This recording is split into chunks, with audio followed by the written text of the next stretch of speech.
You ask Tiger to solve.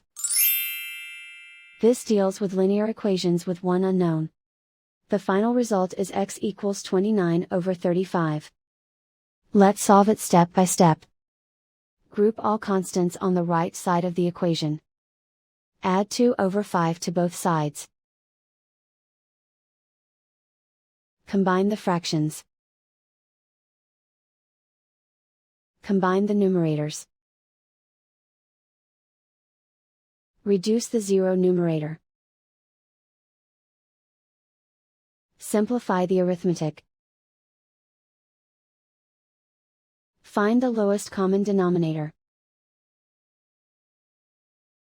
Multiply the denominators. Multiply the numerators. Combine the fractions. Combine the numerators.